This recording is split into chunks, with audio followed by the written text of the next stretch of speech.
Uma professora na Califórnia, mãe de 6 filhos, foi sequestrada há algum tempo por 5 traficantes. Ela foi esfaqueada 20 vezes nas costas. Seus captores disseram para a polícia que eles eram feiticeiros, que são bruxos e que eram adoradores do diabo. Em Montana, há algum tempo, uma assistente social de 22 anos pegou uma carona perto do Parque Nacional de Yellowstone. E o caroneiro atirou na cabeça de sua vítima, atacou brutalmente o cadáver e disse para a polícia que adora o diabo. Em Miami Beach, uma aposentada de 69 anos é violentamente atacada por um jovem que mais tarde conta aos repórteres com muita alegria que nos últimos 5 anos ele tem adorado a Satanás. História após história após história como essa poderia ser contada esta noite se tivéssemos tempo para contá-la. A Escritura tem muito a dizer sobre o diabo e os demônios, na verdade. Em toda a Bíblia, a história de um conflito entre as forças de Deus e as forças do diabo, e a Escritura que eu gostaria que você consultasse é Deuteronômio capítulo 18. 2 versículos, os versículos 10 e 11 de Deuteronômio. Não se achará entre ti quem faça de seu filho ou de sua filha passar pelo fogo, ou que usa de adivinação, ou observador de tempos, ou encantador, ou uma bruxa, ou encantador, ou um consultor de médiuns, ou um mago. Você se lembra da história de Saul? Ele quebrou aquela lei de Deus, e ele perdeu o contato com Deus. Deus deixou ele longe da bênção. E esse grande rei Saul, rei de Israel, decidiu que iria consultar um médium e tentou obter uma mensagem de Samuel. Ele consultou um médium e um espírito enganador se passou por Samuel. Mas ele foi morto logo em seguida quando o julgamento de Deus caiu sobre Saul e sua família. Agora, os americanos a esta hora estão vacilando. De acordo com as últimas pesquisas, alguns negam completamente a existência do diabo, mas outros têm um fascínio antinatural, com o diabo e com os demônios e com o exorcismo, e outras coisas no ocultismo, e por causa do sucesso do filme O Exorcista, outros novos filmes estão sendo produzidos, falando do diabo. Mas um pastor que viu um desses filmes disse recentemente: era desagradável, repulsivo, nojento, pornográfico e obsceno. Eu mesmo não vi nenhum desses filmes, não pretendo me expor a esse tipo de coisa. Mas um padre jesuíta que viu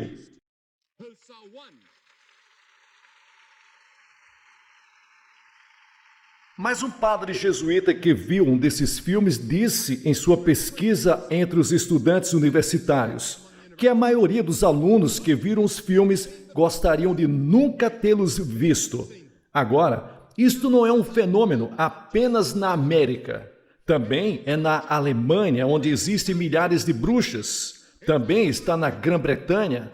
Nosso bispo britânico disse outro dia que a Grã-Bretanha está se voltando para a magia negra, para a medida que seu interesse pelo cristianismo diminui, e acredito que um dos problemas no mundo de hoje, que não é reconhecido, é a grande intensificação e aceleração do mal no mundo nesse momento. Porque o diabo sabe que sua hora é chegada. A vinda do Senhor Jesus Cristo pode estar se aproximando e a Escritura ensina que, com a vinda do Senhor se aproximando, a atividade do diabo vai se intensificar. O sequestro, a violência, o terror em todo o mundo, eu acredito que faz parte da atividade demoníaca.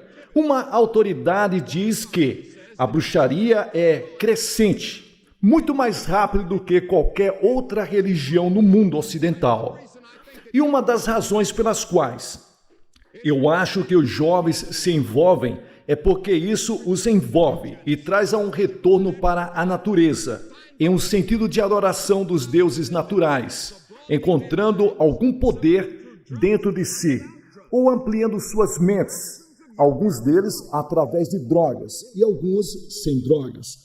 Mas milhares de jovens e velhos estão se intrometendo em um culto nesse momento e as lojas em nossas cidades estão vendendo todos os tipos de coisas que vão junto com o seu culto. Um professor universitário, não dessa universidade, mas um professor universitário, disse há algum tempo que havia dezenas de jovens em seu campus. Agora, jovens, como você sabe, é um círculo de bruxas e bruxos, numerando 13. Eles são sempre o número 13. E eles têm seus direitos, e seus rituais, e sua literatura, e suas bruxarias. Agora, o que é certo e o que é errado, o que é falso e o que é verdade, a Bíblia tem muito a dizer sobre isso, e eu vou abordar um grande assunto em poucos minutos esta noite. Primeiro, a Bíblia ensina que existe um diabo. Existe um diabo. Nós o encontramos no 3º capítulo do Gênesis e não nos livramos dele até o final do livro do Apocalipse. Ele está em toda a Bíblia. E na Bíblia descobrimos que ele é uma pessoa. Ele anda, ele fala, ele sente, ele mente, ele bajula, ele mata, ele faz milagres, ele falsifica, ele oprime, ele aflige, ele influencia, ele destrói, ele cita as escrituras que ele possui. Ele aflige corporalmente, ele causa lesão corporal, ele vende discórdia na igreja, ele espalha falsa doutrina. Essas são as coisas que essa personalidade na Bíblia, chamada de diabo, faz de acordo com a Escritura. Agora, ele é chamado na Bíblia, ele é chamado de Satanás, ele é chamado de diabo, ele é chamado de anjo caído, ele é chamado de leão que ruge, ele é chamado de príncipe dos demônios, ele é chamado um lobo, um predador, Beuzebu, o dragão, a serpente, Lucifer, uma grande luz, uma estrela, um traidor, um adversário, um milagreiro, um mentiroso, o pai da mentira, o Deus desse mundo, o príncipe desse mundo, o príncipe do poder do ar. É descrito na Bíblia como o reino das trevas, o reino do mal, o reino da injustiça, o reino do ódio, do pecado, da morte, do inferno e a sepultura que ele produz, falsos milagres, falsas experiências espirituais, falsas línguas, o pai da falsidade. Ele tem uma falsa igreja, um falso evangelho, um falso plano de salvação, uma falsa trindade, falsos pregadores, falsos profetas. E o que a Bíblia diz sobre o diabo agora, a palavra Lúcifer significa barril de luz, aquele que brilha, é uma luz enganosa, não a luz verdadeira, é uma luz enganosa, é uma luz falsa que promete liberdade e vida, mas ele produz apenas tristeza, escravidão e morte. Ele é um enganador e está tentando enganar milhares de vocês, jovens, esta noite, prometendo-lhes que, se apenas segui-lo e servi-lo, e curvar-se a ele e viver para ele, você vai ter liberdade e vida. Mas, na verdade, ele te dá tristeza e escravidão. E, finalmente, a morte eterna no inferno. Agora, o diabo é resistido na Bíblia pelos personagens da Bíblia que Deus honrou e abençoou e amou. Ele foi resistido pelos profetas, ele foi resistido por Jesus, ele foi resistido pelos discípulos, ele foi expulso do céu. E a Bíblia diz que ele acabará por ser lançado no inferno, o lago de fogo, que foi preparado para o diabo e os seus anjos. Agora você diz, como o diabo se originou e por que Deus permitiu o diabo? Bem, há muita incerteza sobre o que o apóstolo Paulo chama de o ministério da iniquidade.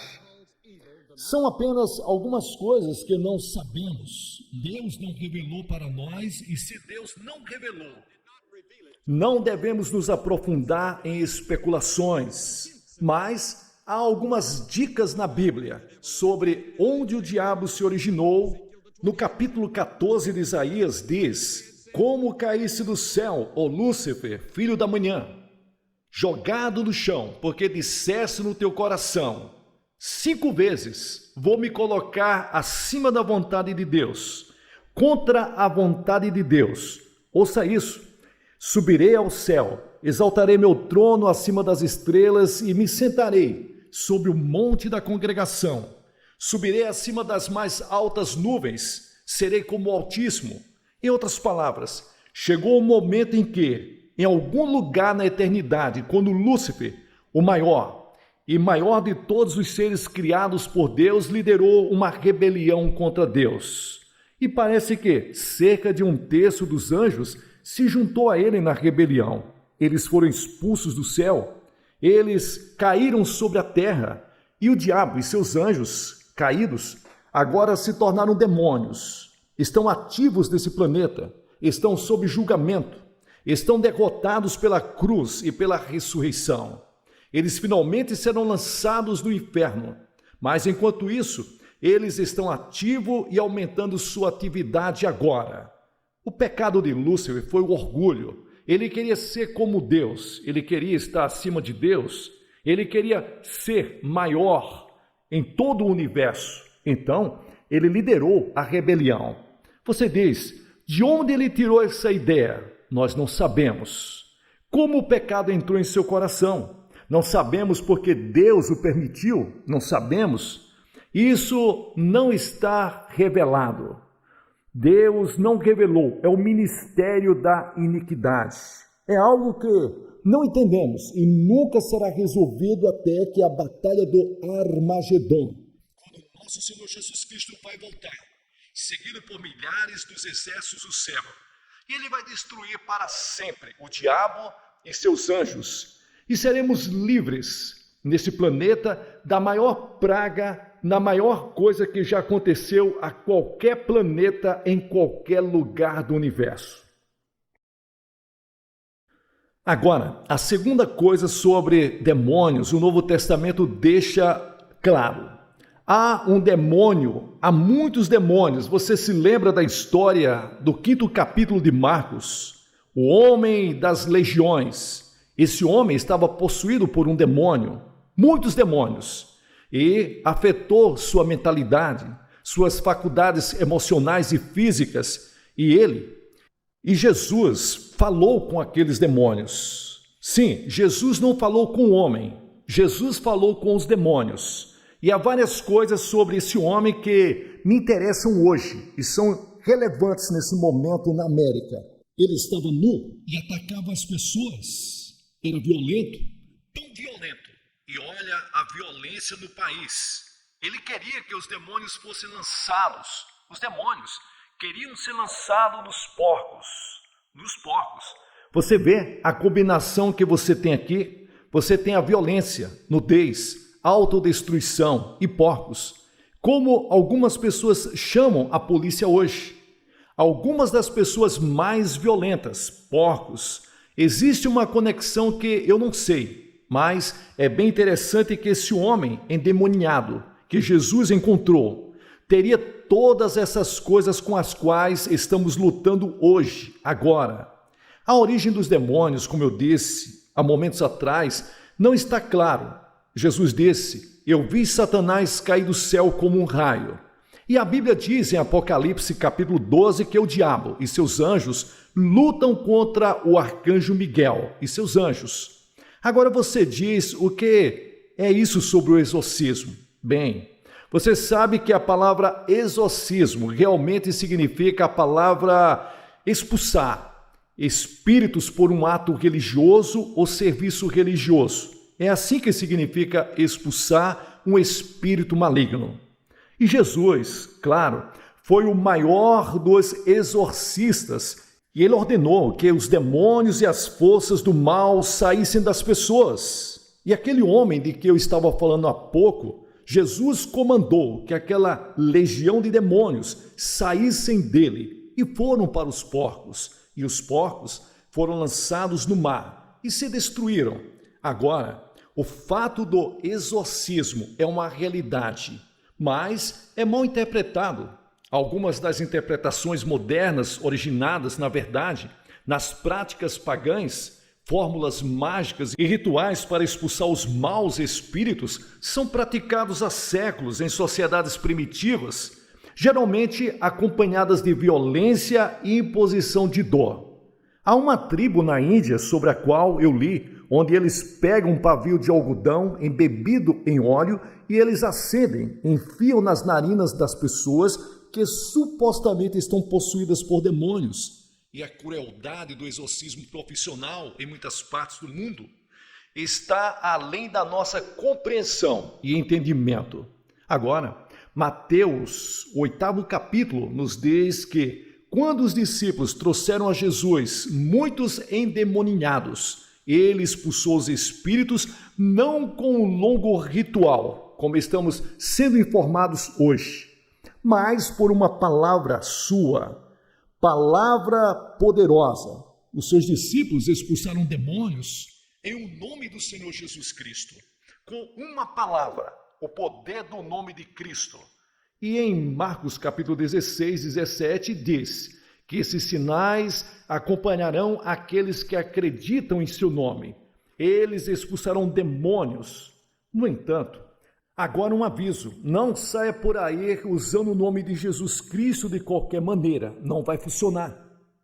Você precisa estar cheio do Espírito Santo, você tem que andar no Espírito, você tem que saber que isso é um demônio e você tem que saber, sem sombra de dúvida, que você tem a autoridade da palavra de Deus por trás de você. E essa autoridade está no nome de Jesus, está no poder do Deus Todo-Poderoso. Agora, como você evita ser possuído ou assediado e atormentado por demônios? Você vê que os demônios têm influência apenas, sim, isso é o que diz, e eu repito, um cristão. Somente quando você está andando em algum pecado, se você permitir que um pecado, além de assediar, tome conta de você, você abriu o caminho para os demônios em sua vida. Enquanto caminhamos com Cristo, se você é um cristão, e você está andando no Espírito, e Deus está com você, e todos os pecados conhecidos foram confessados, você está em comunhão com Cristo. Então você pode andar no meio das situações espirituais mais perigosas e ser protegido por Deus. Você pode reivindicar a autoridade sobre o diabo e seus anjos, mas eu vou te dizer o que o diabo vai fazer. Ele vai blefar o máximo que puder para levar você a dar, nem que seja um polegar de terreno para ele. Uma mulher possuída por um espírito de adivinhação, que você lembra, incomodou Paulo. Ele disse que aquele espírito maligno saísse em nome de Jesus Cristo. Saia dessa mulher e deixe ela sozinha. E o espírito maligno saiu. Agora, eu pessoalmente já tive essa experiência algumas vezes, mas muito poucas. Eu estava a tentar, pensando, apenas uma vez na América. Lembro-me 2 vezes na Índia. Lembro-me uma vez na África. E uma vez no Extremo Oriente, 2 vezes no Extremo Oriente, e em cada ocasião, de forma muito interessante, a pessoa envolvida usa as mesmas 3 palavras: eu sou livre. Cristo pode te libertar, mas não é como um ritual, não é feito como a maneira como está sendo retratado, é feito em nome do Senhor Jesus Cristo. E cada crente, cada cristão, tem o direito de rezar essa oração com uma pessoa que está em problemas. Agora, muitas coisas que achamos de possessão demoníaca e não são possessões demoníacas. Por exemplo, problemas mentais não são causados por demônios. Alguns podem ser, mas muitos não são. E por isso tem que ter discernimento, que só o Espírito Santo pode lhe dar sobre o que é atividade demoníaca e o que é atividade normal ou da própria natureza. E você diz, como vencemos os demônios quando eles nos incomodam e nos perseguem? Eu quero que você ouça isso. Eu tenho a certeza que todos os verdadeiros crentes não são possuídos por demônios. Verdadeiramente, um verdadeiro crente, ele pode ser atormentado, pode ser perseguido, pode ser assediado por um demônio, mas Não acredito que a Escritura ensina que você pode ser possuído por um demônio. Satanás encheu o coração de Judas, encheu Ananias e Safira, que não eram crentes professos. Mas você tem certeza que conhece a Cristo? Você sabe que Cristo vive em seu coração? Você já recebeu Jesus? Venha a Cristo essa noite, enquanto pode. Como Bill Cepeda disse que faz 5 anos atrás, e Mike disse que faz 3 anos atrás. Venha a Cristo, entregue sua vida a Ele e tenha certeza disso. E você vai ter um poder vivendo dentro de você, que é maior do que aquele que está no mundo. O poder do Espírito Santo, o poder de Deus em sua vida, e você pode resistir ao diabo. A Bíblia diz, e ele fugirá de vós. A segunda coisa que eu desejo é que você seja cheio do Espírito Santo.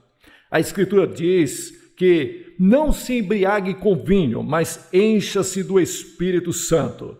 Eu quero pedir a você essa noite como um crente. Você está cheio do Espírito Santo? Você pode ser preenchido não através de algum êxtase emocional. Você pode ser preenchido por um simples ato de fé. Como você recebeu a Cristo? Você recebe o poder da fé. Tudo em você se torna completamente cheio. E você pode dizer, estou cheio do Espírito Santo. Com o Espírito Santo pela fé, você vê no momento em que você recebe a Cristo, o Espírito Santo passa a residir em seu coração. E conforme você entrega tudo a Ele, Ele está mudando a sua vida, Ele está enchendo você e você passa a produzir os frutos. Agora, todo cristão tem os dons do Espírito. Você tem um dom. Não me importa quem você seja e quão humilde você é como crente. Você tem um dom e deveria estar utilizando esse dom no corpo de Cristo. E você deveria estar utilizando esse dom em testemunhar para Cristo. Mas o fruto do Espírito é algo diferente. O fruto do Espírito é diferente dos dons do Espírito. O fruto do Espírito é produzido por o Espírito Santo. Amor, alegria, paz, longanimidade, gentileza, bondade e assim por diante, que é produzido pelo Espírito Santo. Agora, se você está vivendo no Espírito, produzindo o fruto do Espírito, cheio do Espírito Santo, Satanás não pode combater contra você. Deixe-me dizer-lhes que mesmo o menor pecado entristecerá o Espírito Santo e abrirá brechas para o ataque demoníaco. Jesus disse, nunca te deixarei, nem te abandonarei, não te deixarei. Agora, a terceira coisa, observe os esquemas do diabo. A Escritura diz, colocando toda a armadura de Deus, para que você possa resistir às astutas ciladas do diabo. Agora, o diabo vai explorar suas peculiaridades de personalidade, a concupiscência da carne, aquilo que é natural, os impulsos físicos. Você tem fome, como ele teve Jesus. E ele tentou Jesus quando Jesus estava com fome. O diabo sempre vem até você quando você está fraco, para tentá-lo e atormentá-lo e para incomodá-lo. Cuidado com aqueles momentos em que você está fraco. Quando você está com fome, ele também usa o desejo sexual. O sexo é um impulso poderoso que todos nós temos. E o diabo usará se você der um único centímetro de terreno para ele. A Bíblia nos diz, a nossa luta não é contra a carne nem contra o sangue, mas contra as potestades do mundo tenebroso, contra os espíritos malignos do ar. Então a Bíblia diz, portanto, pegue a armadura de Deus, para que possais resistir no dia mau, e tendo feito tudo, ficar firmes. E então, a Bíblia descreve a armadura que devemos ter, e eu quero perguntar a você essa noite se você tem a sua armadura. Verifique primeiro, verifique o cinto. Paulo disse que, tendo seus lombos cingidos com a verdade, agora o cinto era um cinto de cerca de 6 ou 7 polegadas de largura, que envolvia o soldado romano. E o propósito, quando Paulo estava escrevendo isso em Efésios, ele estava em uma prisão romana, e um guarda romano vigiava. Então, ele apenas olhou para o seu uniforme. e viu ali as ilustrações de como nós, cristãos, deveríamos ser com o nosso cinto, porque você vê, aquele cinto mantinha tudo no lugar. E Paulo diz, faça de tudo para viver na verdade. Em outras palavras, aprenda as Escrituras, aprender a palavra de Deus. Essa é a razão pela qual, quando as pessoas se apresentam para receber, nós damos a eles estudos bíblicos, nós os envolvemos nas Escrituras, levamos eles a ler a palavra, a memorizar as Escrituras. É assim que resistimos ao diabo. Quando Jesus Cristo foi tentado pelo diabo, o que ele fez? Discutiu com o diabo? Não. Ele resistiu ao diabo, citando as Escrituras. Foi tudo o que ele fez. Apenas citou as Escrituras. Ele disse, está escrito. E quando terminou de citar as Escrituras, o diabo deixou. E os anjos de Deus vieram e ministraram a Jesus Cristo. E então Paulo disse, para colocar a couraça da justiça. Agora, o peitoral era feito de bronze apoiado com pedaços duros de couro. E a couraça da justiça é o que recebemos de Jesus Cristo quando nós vimos para Ele, como nosso Senhor e Salvador, porque nossa justiça, nossa bondade são trapos imundos aos olhos de Deus.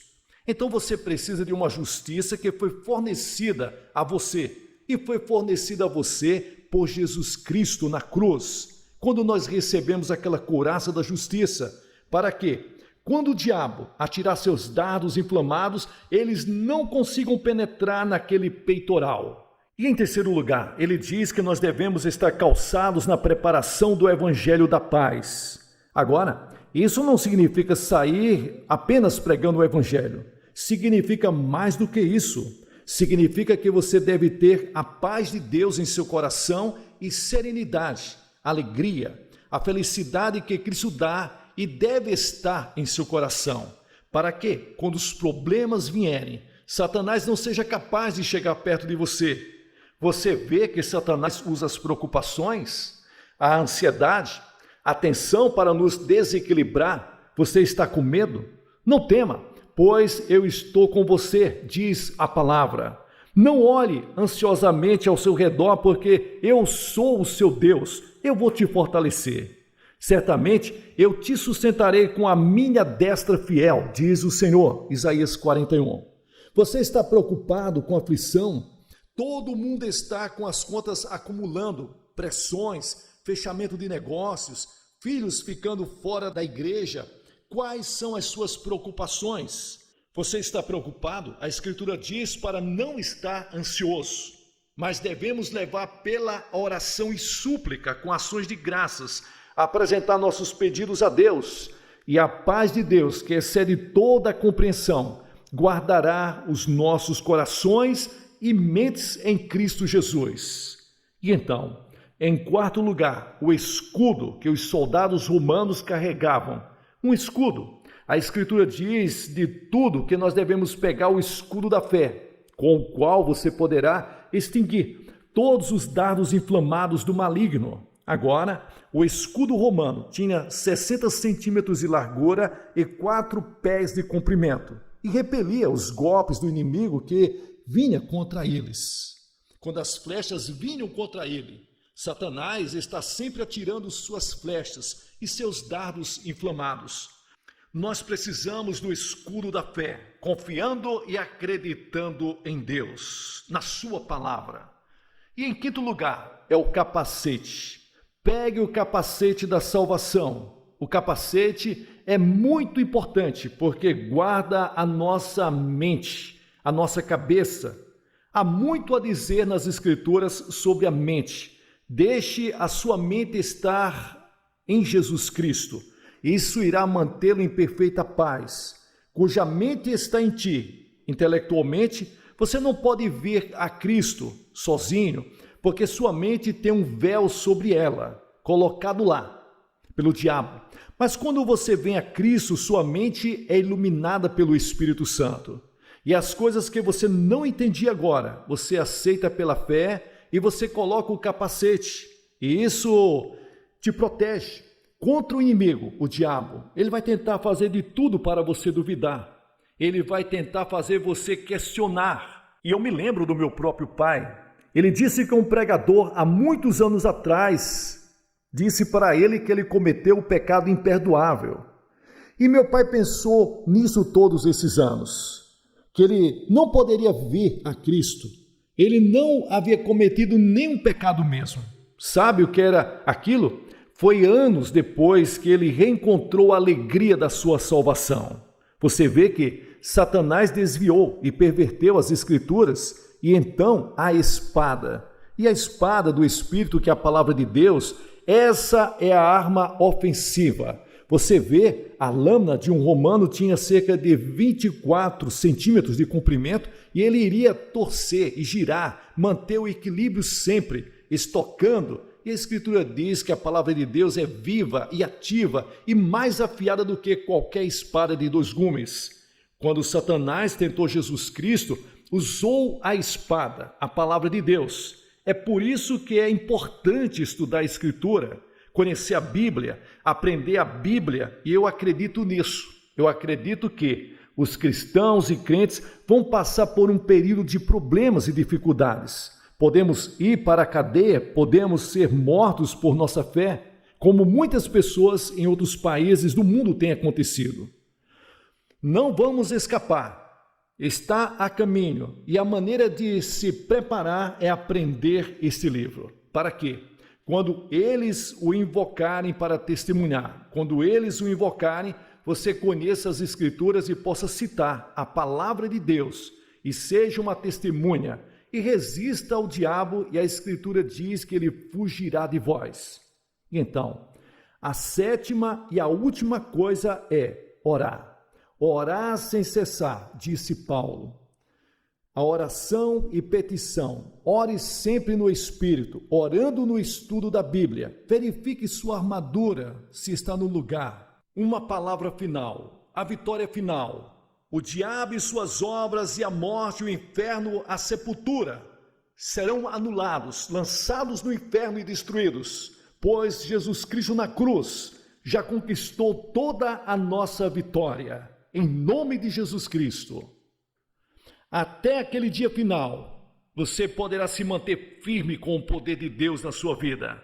Pode haver muito sofrimento, muita luta, muita batalha, mas nós estamos do lado vencedor, e a Escritura ensina que Jesus Cristo ganhou a vitória e eles o venceram pelo sangue do Cordeiro e pela palavra do seu testemunho. Há poder no sangue de Jesus Cristo. Vou pedir para que você tome a sua decisão agora mesmo. Vou pedir que receba a Cristo agora. Vou pedir que centenas deixem o seu lugar agora. E vindo aqui à frente, digam: eu recebo a Cristo. Eu o aceito como meu Senhor e meu Salvador. Desejo que meus pecados sejam perdoados. Quero ter certeza de que irei para o céu. Como podem ver, centenas de pessoas estão vindo de toda parte deste estádio para entregar a sua vida a Cristo. Você pode fazer a mesma entrega em seu lar, ou num bar, ou num saguão de hotel, ou em qualquer lugar em que esteja, vendo pela televisão. Você pode dizer um eterno sim a Cristo, e Ele o perdoará. Seu pecado vai ser extinguido e transformará a sua vida.